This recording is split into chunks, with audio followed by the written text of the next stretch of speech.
Life speaks. It speaks through struggles and success, through music and messages, the preconceived and the unexpected.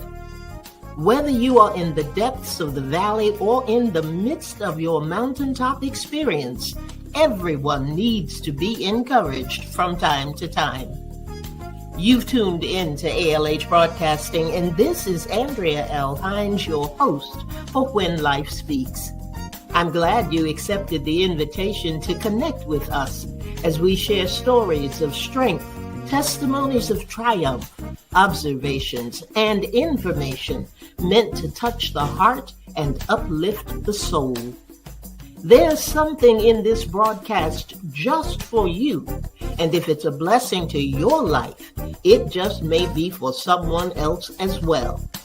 So tag, share, invite someone, then turn down the volume of life and get ready to receive, so that when life speaks, you speak life.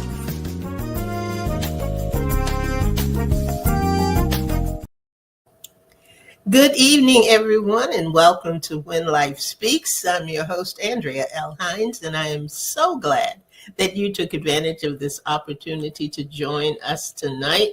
It is going to be an interesting evening, to say the least, and I am glad that you are able to be here. There's a lot going on, always got a lot going on, and I thank each of you for taking the time to come out to join in the conversation, to be with us, because you know this is the time that you get to turn down the volume of life for just a little bit. And it's also a time that, well, this is our E2 segment. Our E2 segment is usually a short show, give you some food for thought, allows you to be encouraged about some things, hopefully, at least that's the intent, and just a few poetic verses to put things in perspective sometimes in the evenings when we get together. So I thank you for joining. I encourage you to share this with somebody else, somebody that you know, a friend or co-worker, whoever it might be, and just kind of relax for a little bit and think. These are things just that make you think a little bit. And let's see, Naikayeta, you know what? You are first in my lineup tonight from the village, and I'm glad that you are here and glad that you have an opportunity to give some input in what we're going to talk about tonight. I had a conversation, I shouldn't say a conversation, because many times as I'm talking to people, or somebody may call for prayer, it could be any number of things, but we will get into a conversation based on what may be going on at the time. And recently I had been talking with a few people, and we were just talking about, life and what's happening in life. And just seems like everybody's on the struggle bus right now. And there's so many things that are happening, and so many things we wish we could change. We wish we could do it differently. We wish some things hadn't happened or turned out the way that they did. And it came back to the statement, if I knew then what I know now, what would I do differently? What would I change? What would I alter? And the answers were very interesting. And it was interesting because in so many cases, we all felt the same way in one way or another. And so I sent it out to the village. Those are the people who don't necessarily want to come on air, but they do have good insight and good opinions about whatever the topic may happen to be. So I sent it out to the village and said, okay, if this is a situation, what would you do? What would you do differently? Have you ever even felt that way? And I find that usually this comes up in very pivotal moments. They're usually those tough situations and circumstances. And you may feel beaten down, you may feel discouraged, you may just feel weary, or you're just in a moment of reflection and you look back and think, boy, If I had known then what I know now, I would not have taken that path, or I would have gone a different way, or I would have listened more, prayed more, or paused more, whatever it might happen to be. So I wanted to share with you just a little bit, just a few of the responses, because maybe you might find yourself in these places at some point in time. And Nikayeta, who's a part of the village, expressed her thoughts. And Nikayeta was not the only one who was in this particular place and posture. And what she said was, if I would have known Christ earlier in life, not church, she's very specific. She said, I don't mean church, but having a relationship with God, I would have been better than I am now. I would have been better than I am now. And that is something that Nike, and I just thought about it just this moment, that we make the assumption that um, things would change, that if we altered in some way the things that we wish we had known then, that something would change dramatically. But sometimes I wonder if it really would. If it really would. It may be different and it may look different, but would it really change? Because everything is a part of God's plan and a part of God's purpose. But there were so many people who were saying, I wish I had known him better then. Would I have made different decisions? Would I have treated people differently? Would I have used wisdom in a different way? What would have happened even in my own life? And this is something that I think I have probably shared at one point of time, but I went through a period where I was unemployed, and I was unemployed for a year. I mean, I could not get a job anywhere. And when I say anywhere, I mean anywhere. I just couldn't find a job. But I got up every morning, got dressed as if I was going to work, and went down to my office, and I wrote passages called A Minute of Meditation. I did it 5 days a week for an entire year. I did that. But as soon as I finished, I would come upstairs and I would sit down and I would start, I'm not going to say whining, but I was whining, and start thinking, where can I get a job? Where can I find a job? Where can I find a place to work? Because I need an income, and all those other thoughts that went through my mind.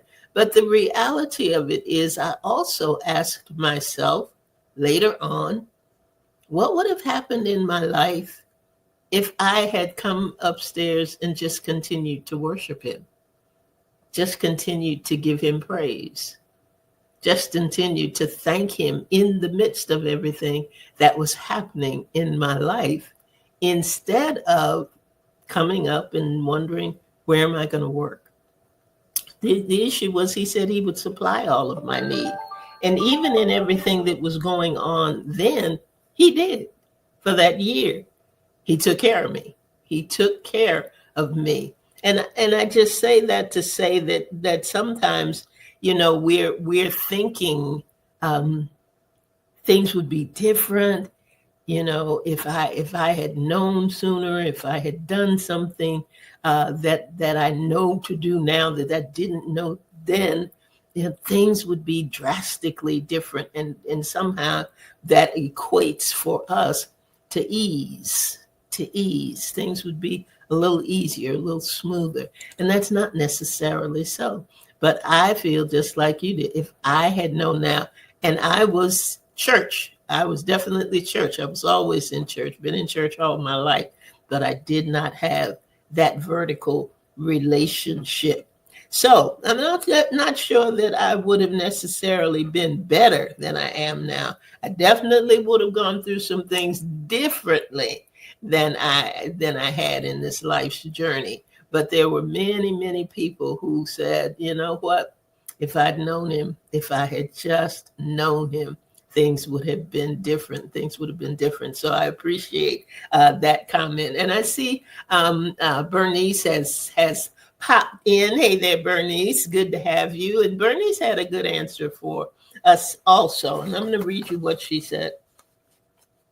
She said, I think while or after I was enduring the pain of some of my bad decisions and living with the regret of making those, oftentimes I found myself asking myself, what was I thinking? And wishing I could go back and change the bad or wrong decisions I had made. But I also know that sometimes in life, that option is just not doable. My life's journey has taught me that wrong decisions are all factored in as a part of God's plan for my life, and that the journey of making bad decisions and learning from them is purposeful. If I knew then what I know now, I definitely would have sought God first for the answer before making any decisions, so I could have chosen the best decision for my life and for the situation. Absolutely. Absolutely, Bernice. And Bernice, some of your words are actually in the verse that he gave me for this evening. So I know that it is a touch from him. When we begin to think of things that way, we to be transformed by the renewing of your mind. That comes to my mind right now. Our perspective of things changes. Our perspective of things changes. And where we were then may have caused us to make a particular decision. But the difference of it and the transformative power of it is we didn't stay that way. The things that were important to me then aren't necessarily important to me now. The things that were driving my life then are not the things that are driving my life now. So when I hear that statement and somebody makes that statement, yeah, it would have been different, but gosh, I was so different then that whatever choices and decisions that I made, boy, I tell you, I couldn't even go back and begin to reassess or readjust some of the things that happened in my life. Good answer, and good food for thought, Bernice. Thank you so much for that. Trelyn, our friend Trelyn, our author and filmmaker, said, I would have paid more attention to being in the moment. I would not have been so focused on what's next. And we can get caught up in that. What's next? What's next? We don't enjoy now because we're concerned with what's next. The word says, give no thought to tomorrow, because tomorrow has troubles of its own. But we want to be prepared for the next, especially if the now isn't looking like we thought it would. But we are in that space sometimes where we want to be so on point. We don't want to stumble. We don't want to mess it up. We want to make sure that we're doing exactly what we're supposed to do, that where we're supposed to be. And sometimes in all that, we miss being present when we are present. Our thoughts are somewhere else. We're focused on something else. We're not enjoying what we could enjoy. You know, when they make the statement to stop and smell the roses, we get busyitis. We're so busy doing one thing or another. We're so busy responding to one thing or another. We're so busy crafting one thing or another that we're not enjoying the now of it all. We're not enjoying where we are at that particular time. Being in the moment is so important. It's so important because there are things that God has for us in the moment. There are things that he wants to show us in the moment. There are connections that he wants us to make in the moment. And we don't want to miss any of that. But we hear it so much, you know, I'm going into my next. This is, I'm not going to stay here. God's got plans for me over there. And all of that may be true, but don't miss what's happening right now. because you are focused on what you think is next. Thank you, Trelyn. We appreciate that remark from you. I had something from Pastor Kelvin too. Pastor Kelvin says, wow, lessons learned. He took it from that perspective. He said he would have been more patient and not so quick to move, respond, or chase. Patience is an extremely powerful virtue. It is not that serious. It can wait. And that is something that I have had to learn. And I've said it many times, but a friend's son, uh, she was just real distraught about something, and she was going over it and why it was so awful and what should have happened, the shoulda, coulda, wouldas that we go through sometimes. And her son said, Ma, it's not that deep. The world is not going to stop spinning on that. And I always remember that remark.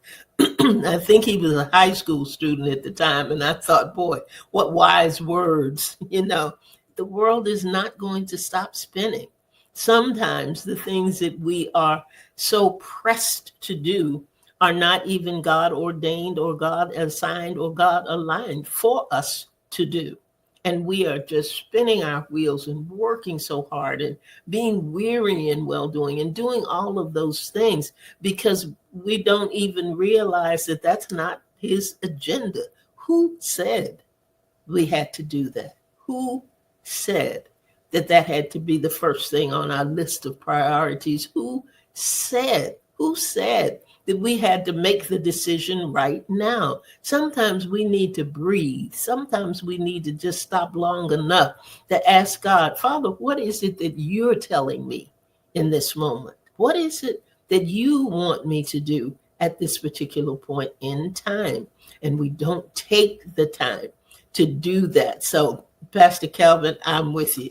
Sometimes we just got to be patient. We got to step back and take a breath and realize, and first of all, ask God, particularly when we're feeling the press and the stress of it all. Just ask him, God, is this what you are wanting me to do? Is this for you? Is this what you are directing me to do to bless someone else? Am I really in the place I'm supposed to be in, doing your will, your way? Or am I just moving through? Am I just getting it done? Got to get that Sharpie and check it off the list. Got to make sure that it has happened. And sometimes we're running ourselves ragged on a plan that's not even God's plan.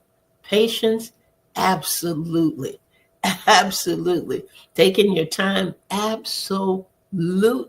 Checking with the Father, you better believe it. These are things that will affect the decisions that we make and will take us in the path or set us right on the path that God wants us to be on and stay on until he gives us our next set of instructions. Bernice is popping in now. She said, I found out what helps me to move or get over my mistakes is not to allow myself to live in regret, because regret allows me to keep rehearsing it in my mind constantly. Rehearsing. Bernice, I'm telling you, that is a powerful statement. And that we don't even realize sometimes that that's what we're doing. And we don't realize that when we are rehearsing, we're also reliving whatever that moment was. We can't get past it and we can't get over it because we're stuck. We get stuck in those places of regret. We get stuck because every time we think about it, we're reliving it. Every time that we share it with somebody, we're reliving it. We're reliving it. And that's not what the intent is. It is to learn and move past whatever it is that is going on. Thank you. Absolutely. Anybody out there who is listening, who is a part of the broadcast tonight, if you want to make a comment, and just put it in the comment section, and we will be sure to call it out and mention it during this broadcast. Let me see. There was somebody else we had. Oh, Victoria. Victoria's was, and it was interesting too, because some of the responses were based on a thing or a particular period of time or something, um, uh, kind of a one-stop shop. It was this thing that, or this time that I had that thought process at work. But sometimes if there are things that are lifelong things, things that impact us over a long period of time, like our relationship with Christ and those things. Victoria's was more centered on something.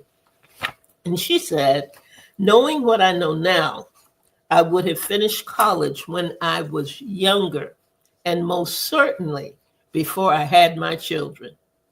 I did eventually get my bachelor's degree, but it was hard navigating a husband, children, and a full time job. Add in caring for my aging parents, and you have a stressful life. I should have done the whole college thing when I finished high school.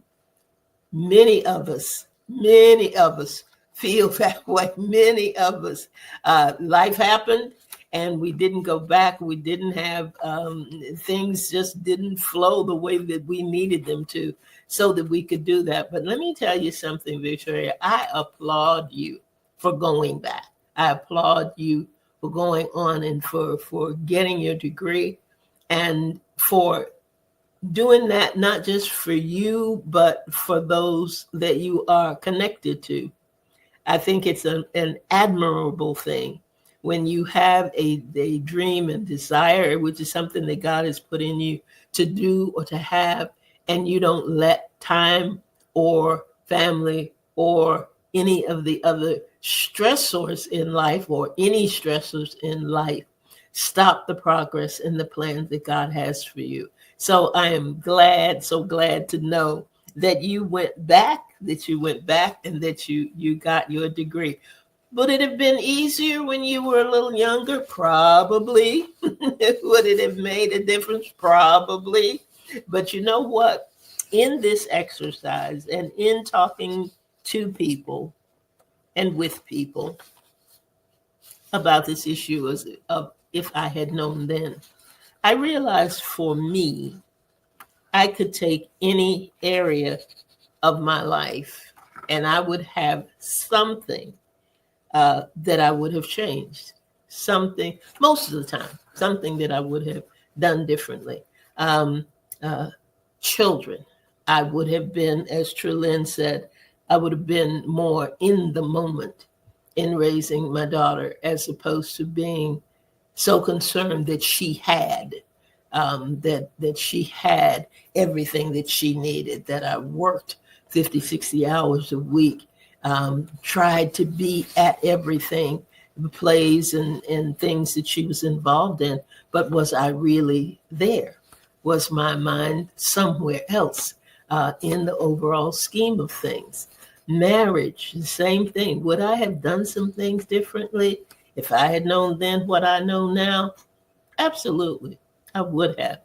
Financial things.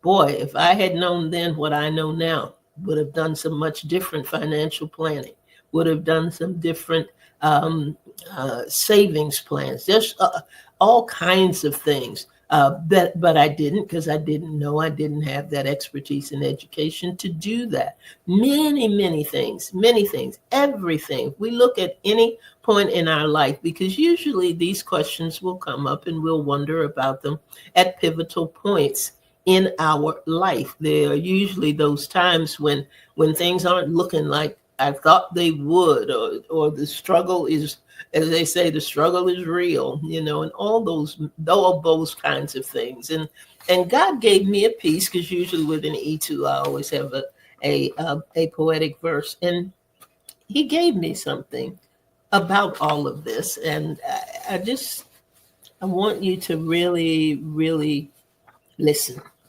Just really listen. Um, and then I have one more.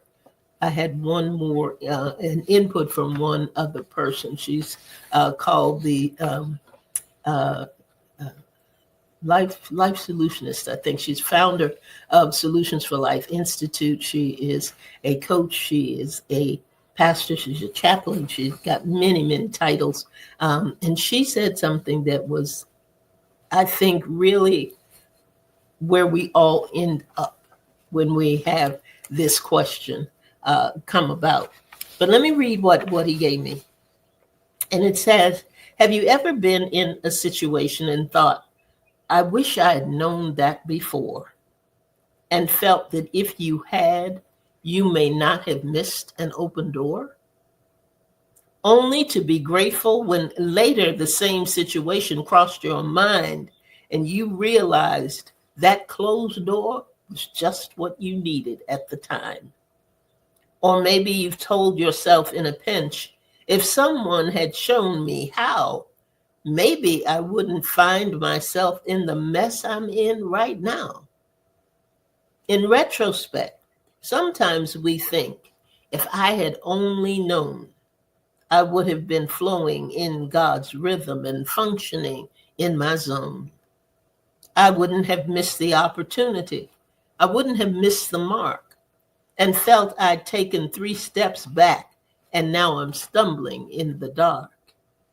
No matter what is happening, though you may not understand, it's something God allowed for the fulfillment of his plan. You don't have to worry, and you need not be concerned. Just know there is a purpose and a lesson to be learned. Sometimes you can pick up where you left off and get yourself on track. With other things, there's just no way for you to ever go back. Besides that, not God's intention. Besides, that's not God's intention. There's a very specific way he handles you and what he wants you to do, and the plan may vary every day. We don't always get it right, and you may stumble on imperfection, but God already factored that in. That's why you've been given new direction. We usually don't make the comparison when we're on the mountaintop. Instead, it's in those moments when we've actually had to stop and reconsider if we're really doing the things we truly should, because nothing looks even remotely the way you thought it would. It's all right that you don't know. Then God didn't want you to. He was more concerned with what you needed to learn to prepare for the new. Now, all these thoughts for some may lead to a harsh reality. Truth be told, wherever you found yourself was exactly where you were supposed to be. Exactly where you were supposed to be. God doesn't make any mistakes. He has a plan. He has a purpose. There is a process for absolutely everything that you're going through. You're not at the end. For some, we are right at the beginning. There's a new journey. There's a new start. There's a new process. There are new things to allow us to apply everything that we have learned. Is life easy? No. And that's what we think. We want things to be at a point where it is smooth sailing, where we don't have to struggle as hard, where everything is just settling in. You're just in that groove. We want life to be better, smoother, easier. But the battles are what teach us, and the struggles are what strengthen us. They grow us up. They allow us to help others and be what God put in us in the earth, and he will get the glory. He will get the glory. So anytime that you're thinking, boy, if I had known that then, always know that he didn't intend for you to know it. He didn't intend for you to have it. He didn't intend for you to understand it. He didn't intend for you to realize it.